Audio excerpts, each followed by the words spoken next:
Hey everybody, it's Thursday, and I know I'm a little bit early, but I'm here for the early birds. I'm here for the people that are just sitting around with not much to do, or someone who's just waiting for me with joyful anticipation, which makes me feel really good if that's actually the case. But you know what? I'm just going to go ahead and pretend that that's the case because I want to feel good about myself today. So I'm going to speak it into reality and just big up all the people that have showed up early because they're just that into me.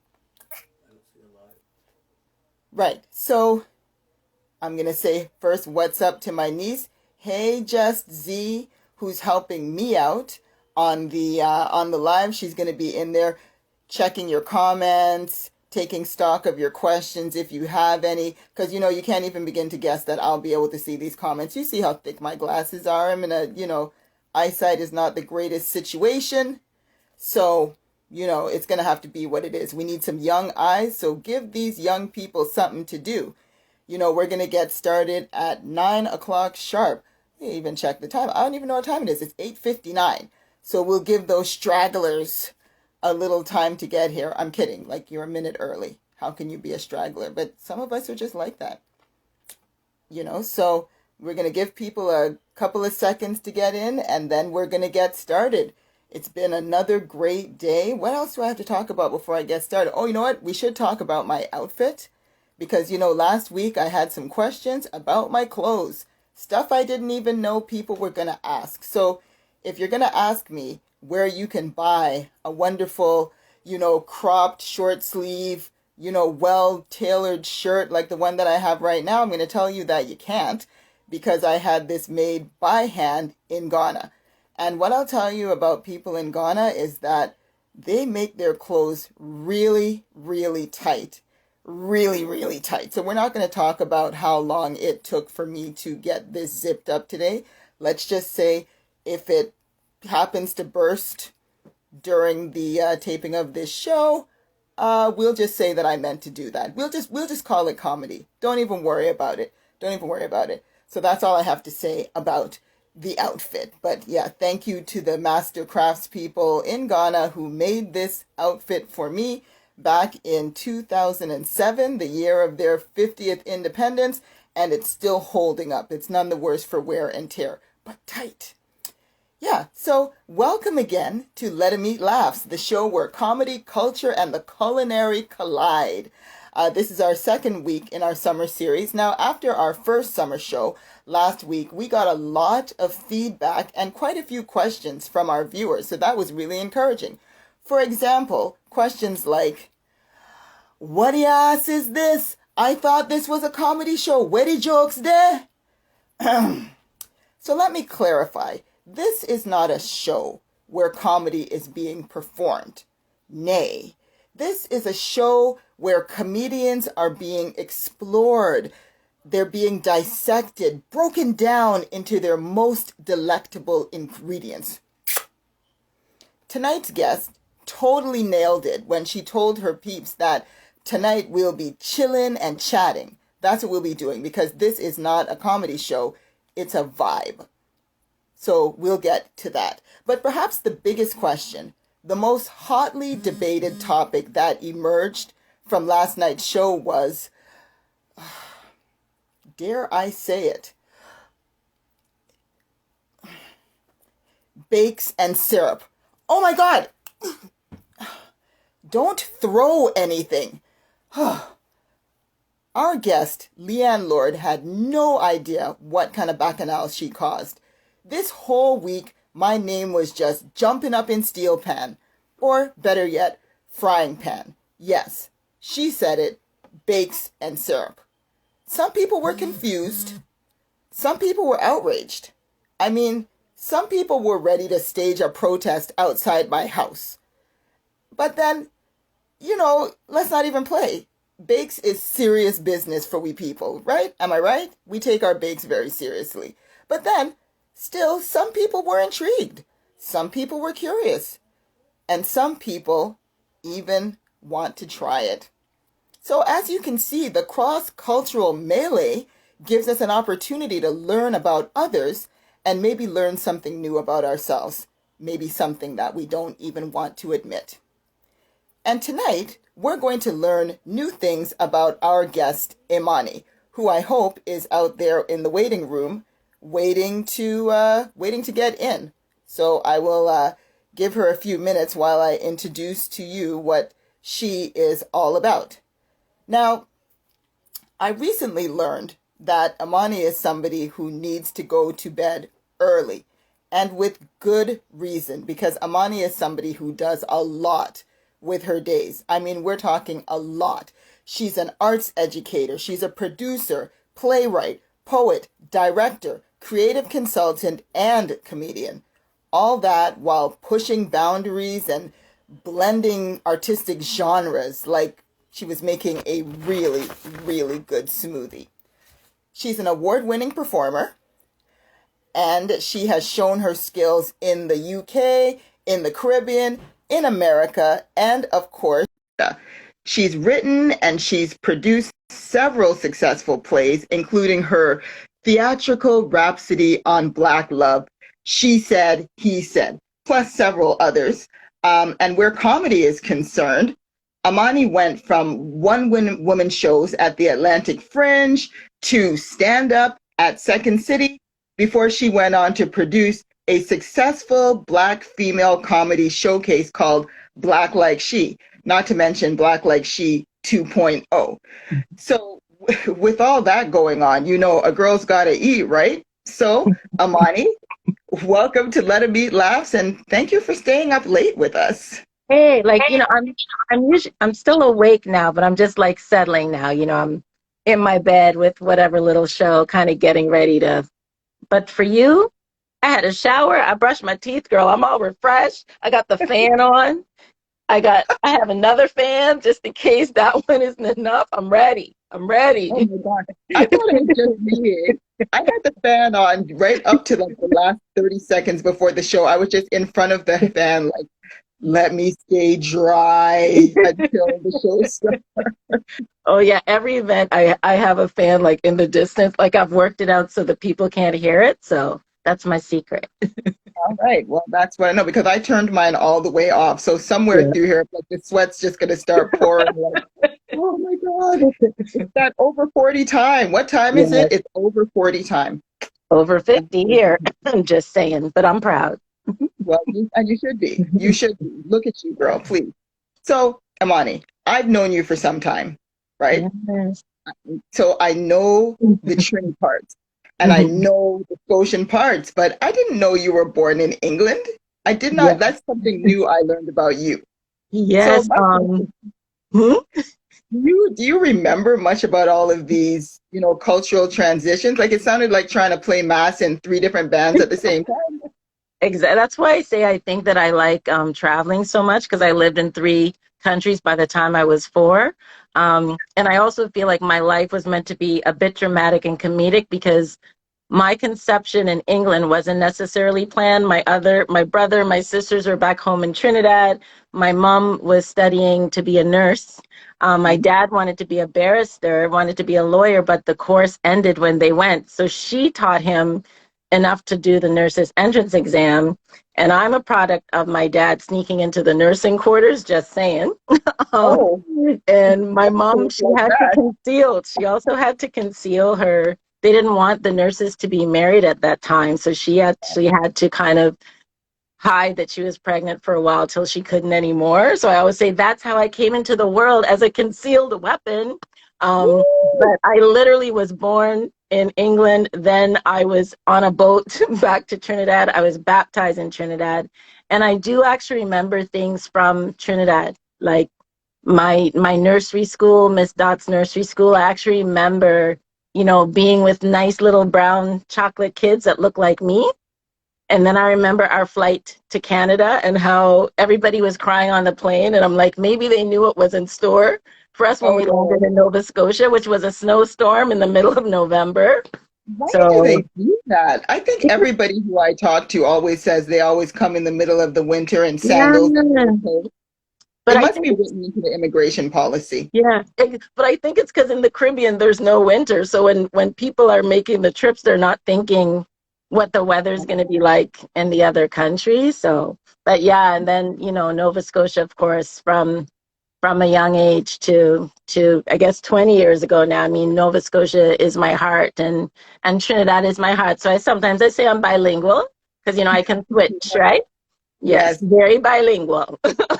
Well, you sound like you grew up in a strict Trini household. So I Yeah. want to know how strict, like, and how Trini are we talking about here in this Yeah, strict Trini I household? mean, I think, you know, it's you don't realize that your life is different to your friends. You know what I mean? Like for me, it was a lot of culture shock in Nova Scotia as well. I was the only black kid in my daycare, and they wanted to kick me out because I was a bit troublesome. But you know, I was imaginative and making kids laugh even then. And then my parents, I always feel like they didn't understand simple things like grounding, like how you get grounded, right? So my dad would be like, I played basketball, I played sports, soccer, basketball, volleyball, all the sports. And then he'd be like, you're grounded from your basketball game. And it's like, I don't think that's how grounding works. But, you know, Trinis have, I can remember like I was finally allowed to go to the school dance, but like the Black Cinderella, I had to be home at 12. Like, Oh, who is going to take me home at 12, right? You know what I mean? And so I'm like asking my friends, please. And when I get home at 10 after 12, like my dad is waiting to let me know, like, you're grounded. Because so you know, and I watched my older sister, like some of the things that she did to figure out, okay, what can I get away with when I'm a teenager? You know? Yes, I won't throw any shade on her, but yeah, I did learn some things from older siblings as well. well, I think that you just gave yourself an idea for your next play, a Trini Cinderella, where your carriage, if it turns into a pumpkin at midnight, and then you Yeah, can make soup with the yes, pumpkin. yes, And exactly, that's what exactly. so, no matter which Caribbean culture or African culture, the question always comes up when you live in a strict cultural household, junk food. Was this something that you could have? Was this an issue in your strict, pretty household? Should I? I've never talked about any of these things, but junk food was not a thing in our house. McDonald's came into existence, I think, when I was a teenager. Came And I into can existence? remember like my mom, plus the time I feel like by the time my mom spent in England kept her with the proper, she always had her egg in an egg cup. She liked her tea. And when you're a teenager, McDonald's, you want to eat the fries, but my mom would be like, no, you have to take it out and put it on a plate. You know, you put the burger on the plate, put the fries on the plate, pour the soda in a different cup. That's not McDonald's anymore. You know what No, I mean? that's So those dinner. and we didn't really have a lot of junk food in our house. Like I didn't really grow up on junk food. And I think too, because there were five of us, you know, you think back, they had to provide for five kids. I didn't grow up, you know, balling or anything like that, but there are things from my childhood that I still don't eat because I realize now it must have been these are things you did to feed five kids, right? So frozen vegetables. As a matter of fact, I was in Costco on Sunday and a person had the frozen vegetables as a special. I was like, no, no, no, that's a nightmare from my childhood, right? Like I can't eat that. But yeah, there really wasn't a lot of junk food that wasn't a thing. Like even Halloween, you know, when you're a Oh, yeah. teenager, you go out for Halloween. Oh, my Halloween candies were censored. Like they were rationed to me. You know what I mean? Then it's like you take the big bag home. I'm so glad I could take a garbage bag full of candy, but no, it went Oh, into my parents' room and my candy was rationed back.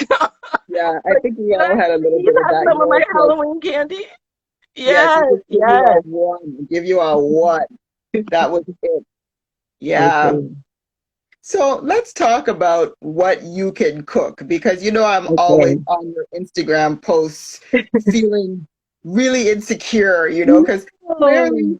you are the person that everybody wants to have at your potluck. But I was curious about your jerk chicken. Like jerk chicken is not a Trini thing.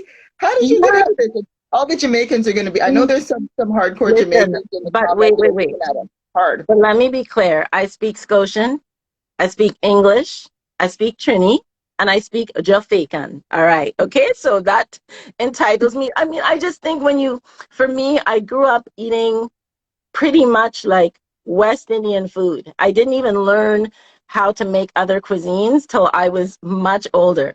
And A lot of the cooking techniques I learned actually, remember back in the day in junior high, we would have home ec class. A Oh lot of the yeah. things I learned in home ec I use now, not jerk chicken, but I No. just have I've in Nova Scotia, there were still Caribbean places to eat. I go home, I started going back to Trinidad in my 20s, so I've had jerk chicken. I like Irie products. Oh, the So I seasoning. like to use their seasoning, like spices and stuff. But so I like jerk chicken. I like curry chicken. I like, macaroni pie. Every island has a different name. Or in America, it's like mac and cheese. In Trinidad, it's macaroni pie.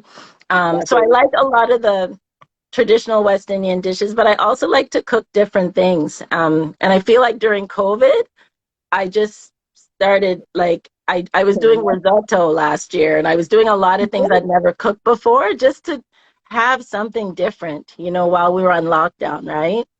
Why not? Why not? You talk about your macaroni pie. I'm almost scared Yeah. of you, to be honest, because when you sent me your information, you said you make a mean macaroni pie and then Yes, yes. don't mess with my fruit punch. And I thought, what is it about us as Caribbean people? When we make food and we want to tell you the food is good, we don't know if you should eat the food or if you should run, because it always sounds a little bit threatening, don't mess with my fruit punch. Yes, So yes. what Yeah. what makes your pie so mean? What makes a punch so I, punchy? I don't know that I want to give up my secrets Don't because there give are up the some secret. dishes that I really took years to perfect. I will say that I think it was 2008 or 9 when I was home. Actually, my cousin Randy, he made macaroni pie for the family and he did it very different. And I'd never tried it that way. So ever since then, I kind of stole Randy's method and made it my own. Okay. Um, and then Trini's, we just like juice. I mean, when you're home, you have the Trinidad orange juice we have, and then you add the bitters and the brown sugar. You know what I mean? So I'm always mixing like different flavors. Passion fruit and fruit punch and all those things. And juice is very fattening, I've learned over the years. So, like right now, I'm eating healthier. So, I'll just have one glass of juice a day as opposed to a pitcher. Fair enough. Fair Yes. enough. Yeah, I know that was one of the things I always thought was funny about, my grandmother lived in Trinidad, so I started school there and we grew up there a lot, even though my Okay. family was originally from St. Vincent. And I Okay. was always surprised in Canada that they had so many of the same foods that we did, but they called it the same, but it didn't taste the same. Right? And orange juice is one of those things. Like when you go to Canadian people's houses and they have orange juice, you're like, what That's is not this? orange. Like, there's no 2 cups of sugar, there's no bitters, there's no extra lime and extra this and that in the orange juice. Like I've even had orange juice where people like grate nutmeg into the orange juice and all kind of thing. And you're like, this sounds crazy, but it tastes good. Yeah. This is how stuff is supposed to taste. You So know, I didn't know you were a Vincentian. We could be family, Lily. I didn't know I'm you sure were we from are. St. Vincent. I didn't. Yes, Because that's one of the places, yeah, I have family for sure.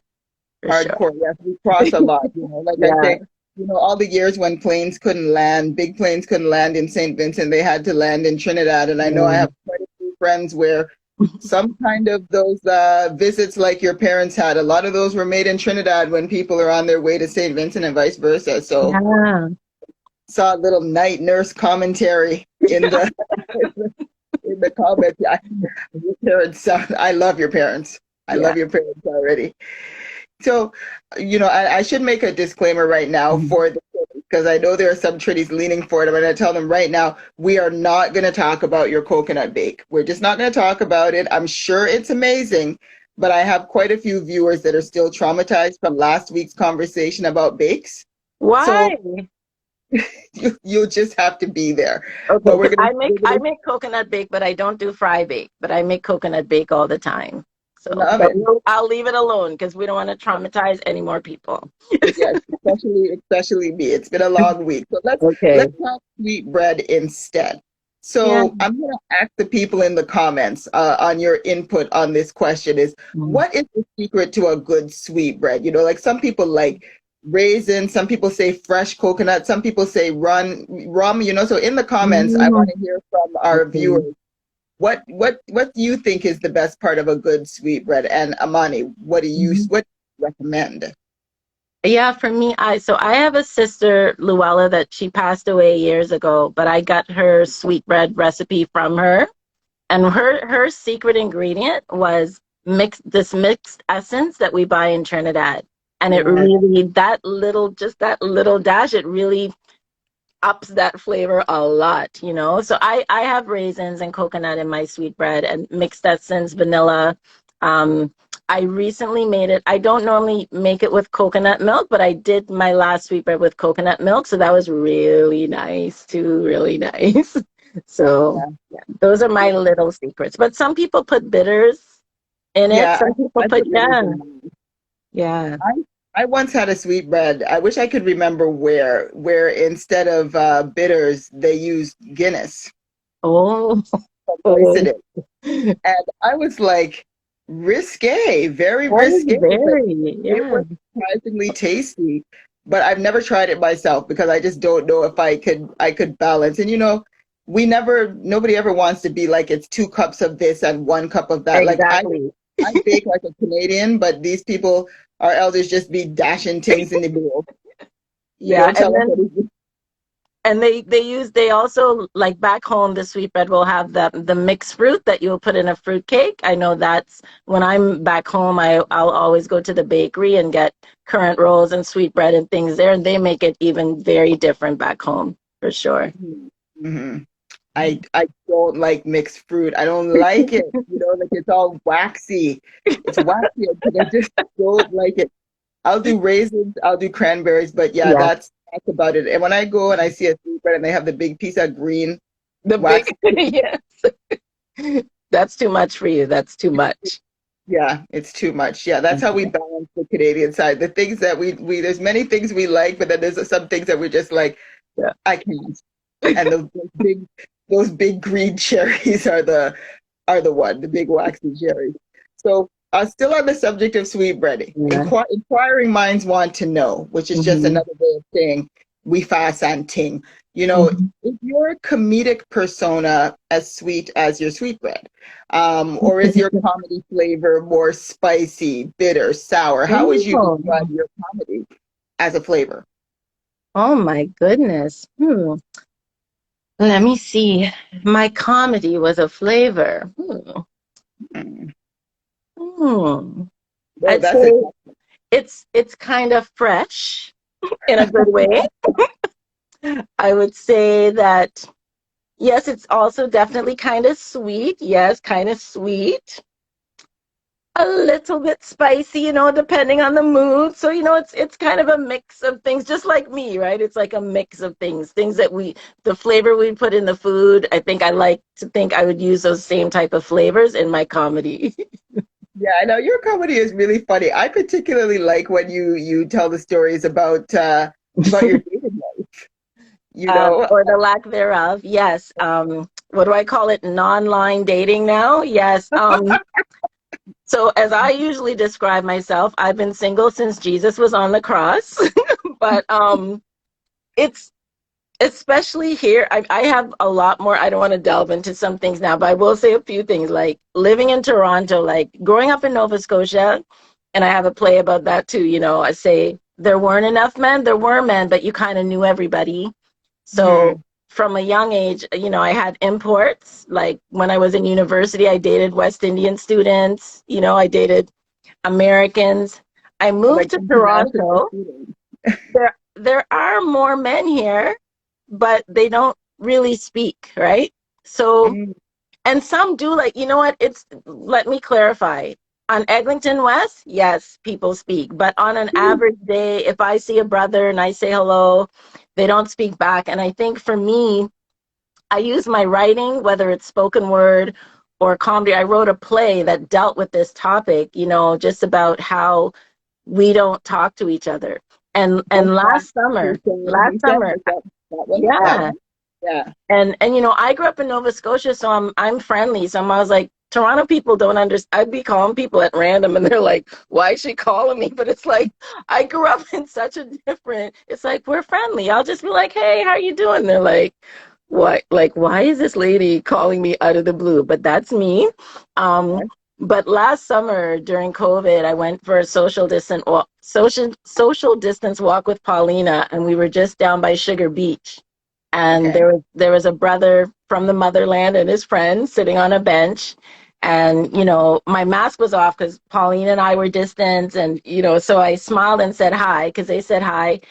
And he like was like, wait. Stop. And I said, I go, Paulina, he's freaking out because I said hello. You know what I mean? He's like, wait, where are you going? Where are you going? You cannot be from here. Where are you from? Oh my goodness, I cannot believe that you said hello to me. You know how often I see black women and they do not speak. When I'm in America, they speak, but here, are you from downtown? Where are you going? Seriously. It's like he was like, and we were laughing, but I said to him, don't worry, hon, I understand. I wrote a play about this. I feel you. I understand. I said, but I didn't grow up here, so I'm used to saying hello. And but he's like, wait a minute. Where are you from? Where are you from? Yeah, I think that is just the thing too, that when, if you do say hello and you get all of that, then a lot of Toronto women are like, okay, that was a little bit much. Like, it's just supposed to be a hi and keep it moving. Like if you turn around and you're like, like I always talk about this one friend of mine who, actually, I don't even think she said hi. I think she just had a really great booty. She just walked past the guy and he was like, hello, over there. Wait, put your number in my phone. Put your number in my phone. Yeah, it's a thing, but it's a thing here. I remember they had City TV and I forget what it was called. You could pay money and then go do a commentary in the booth. Oh, Speaker's Corner. Yeah, Speaker's Corners. Yeah, when I first moved here, I did a Speaker's Corner and it got played all the time. And I was just talking about, being a sister, seeing other people that look like me. And I was like, I grew up in Nova Scotia. And when we see other Black people, we say hello. So like, just say hi when you walk down the street. Just say hello. That's okay. It doesn't hurt, But I think that's always something like I can joke about it and put it in poems. And I do have a poem that's not funny called Wasted Hello.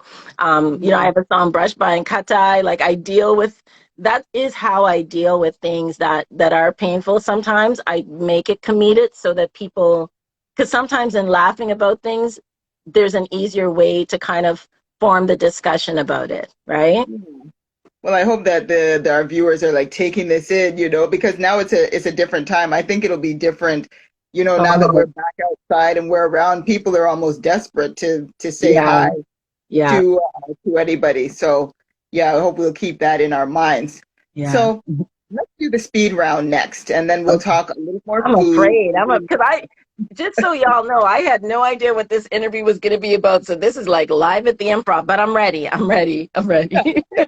So for the speed round, I'm just going to say 5 different things. And for each one, you just tell me the first thing that comes to your mind. And as my standard disclaimer, please be advised that there is no money or prizes to be won. Like, don't be hitting me up for cash after I have one. Okay? So just 5 things. Okay. All right? Okay. First one. Cola champagne. Oh, gosh. Love it. Is it your favorite? It's not my favorite is banana cola. They sell that in Trinidad, but I can get banana solo here at Danforth Market, so I do dabble in that sometimes. So yeah. That's good. Is it in St. Vincent we have juicy. I like red juicy. I don't think I've ever had the banana one. Yeah. Okay. Second one, Manikou. That is an animal. Yes, that's all I have to say. It's a possum. They call it but I understand it's supposed to be a Trini delicacy. Not in my home. I could have, yes, but I know. I heard about Manikou. Yes. Yeah, I add this on my list of many reasons why I'm vegetarian today. Manikou would certainly be one. Along with number 3, mountain chicken. So I don't know what that is. So I'm going to ask you. I'm going to assume that that is a chicken that is running around the mountain and that maybe that's where you go catch it and take it home and cook it. But I don't know if that's what a mountain chicken is. I'm thinking it's another type of animal. So I'm ready. Yeah, Google is your friend. Thank you, because you just settled probably the longest running marital dispute, well, Oh, at least of the day, right? Like we have okay. a marital dispute every day. That's right. Your friend in the chat says is a frog, but this, Oh this, God, oh yes, God, oh God, oh God. Yes, yes. When I'm home, the frogs. Yes. The yes. frogs So that this stick on man the says she's a wall. boy. Yee.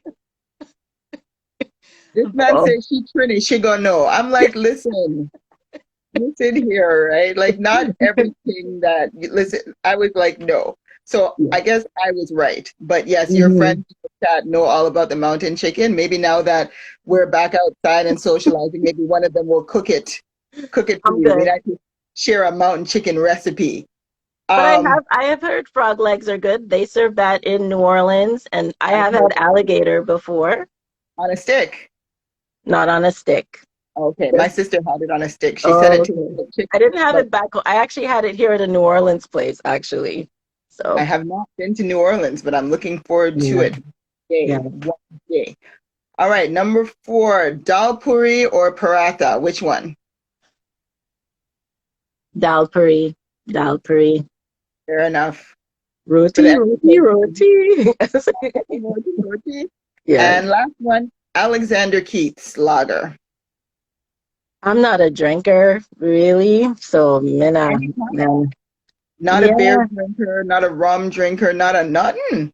I like amaretto sour. I'm not a big drinker. Like I that's one of the things. It's funny, and all jokes aside too, I think because I've been having different cravings and I'm so homesick, I was like, oh, I think I want to make panchakrem, which you need rum for.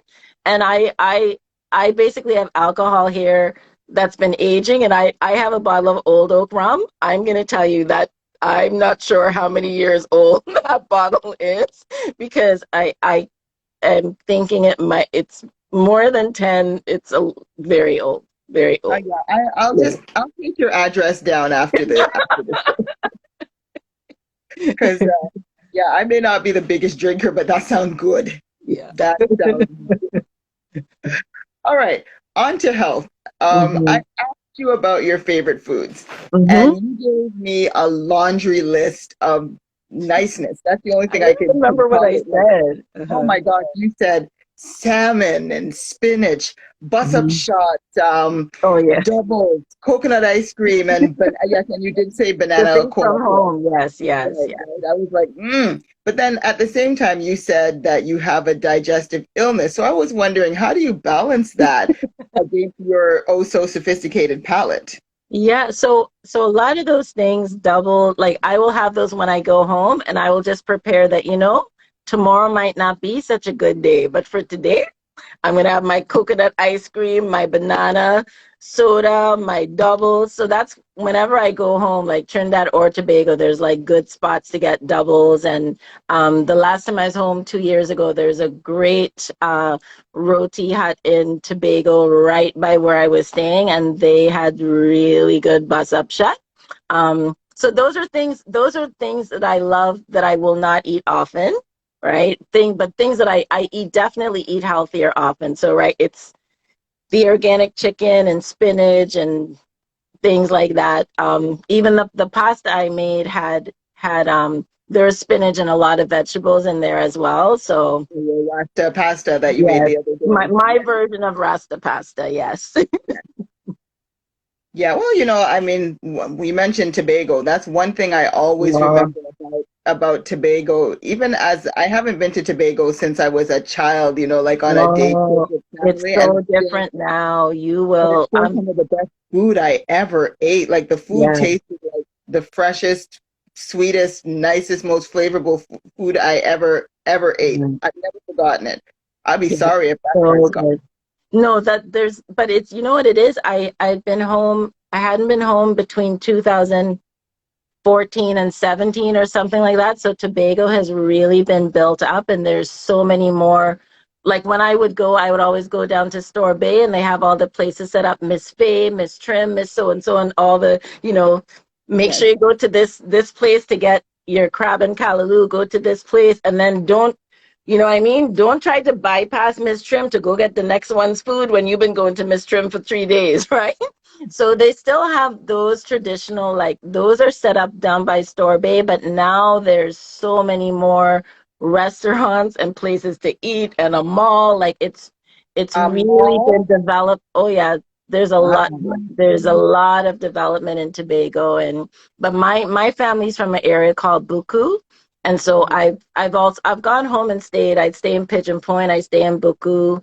I have cousins. Their family has a house, an apartment there. So I've stayed there 1 year. So I like there because, especially too, growing up in Nova Scotia, not having family, I only met a few people that came all the way to Nova Scotia. So for me, especially the last time I stayed in Buku, I love that I was at a place where my cousins were, and then I could go down the street, and that's where my mom's half sister lives. And me and her son Andal, me and Andal, I don't know, I love Andal, but me and Andal are just jokes. You know what I mean? Like he always embarrasses me, and he talks real loud. You know what I mean? So it's like, Andal, take me to the grocery now, and then we're in the grocery store, and then I'm in aisle 5, and I hear, I don't know where my cousin Henri is at all, I come into this grocery store with she, and I can't see she at all. And I'm like, you know what I mean? I'm 5 aisles away. And it's like, okay.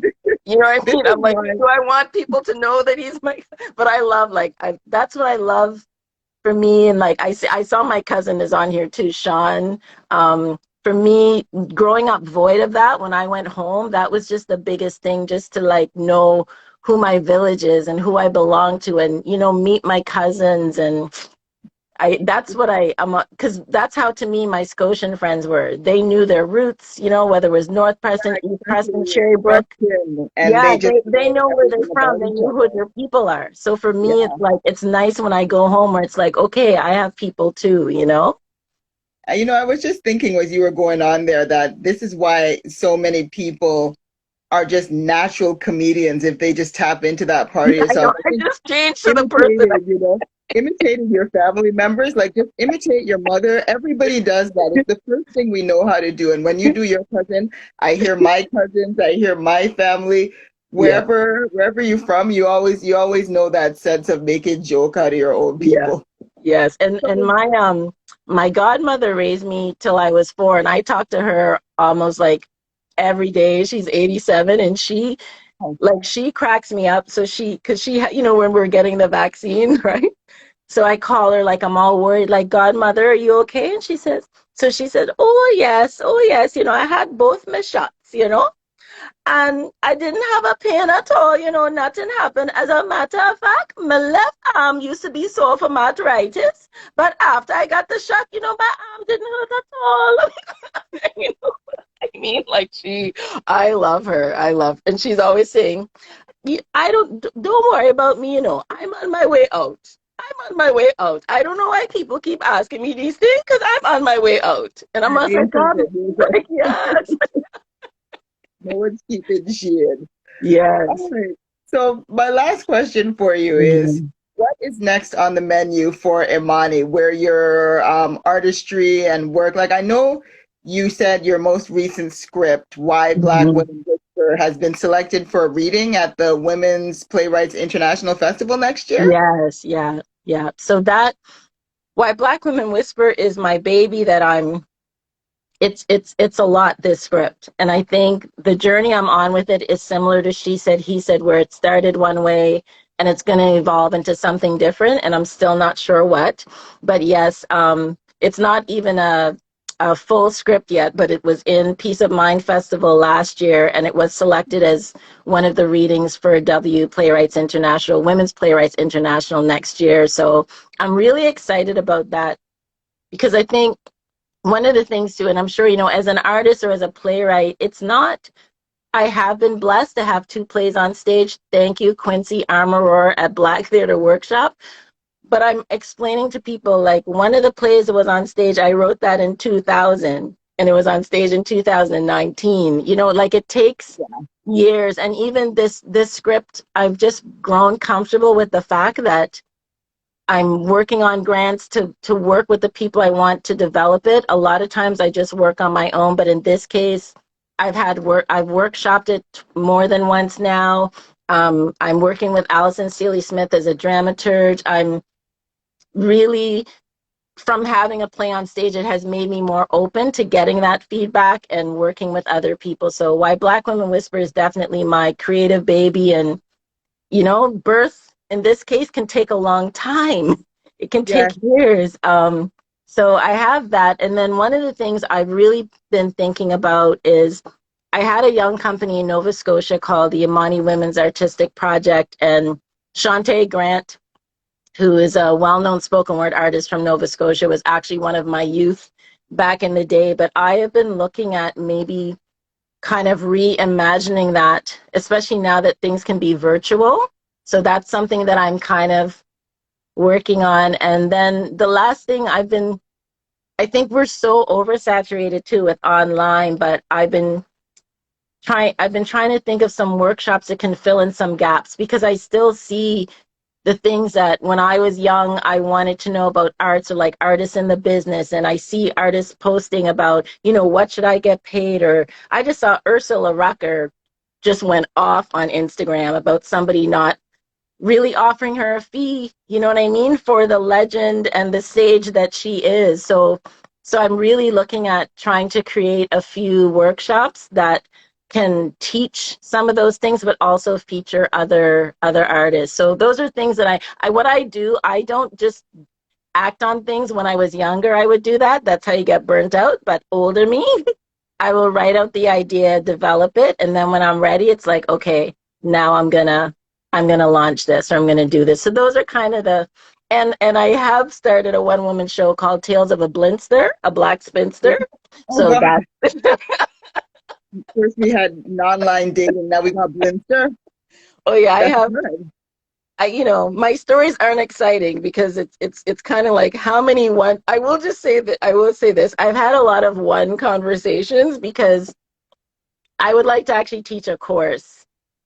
You know, like men don't. You know, if you've never talked to somebody before, don't talk about your pet cockatoo, the bird you have that you talk to every day. You know what I mean? Like, because we're like, huh?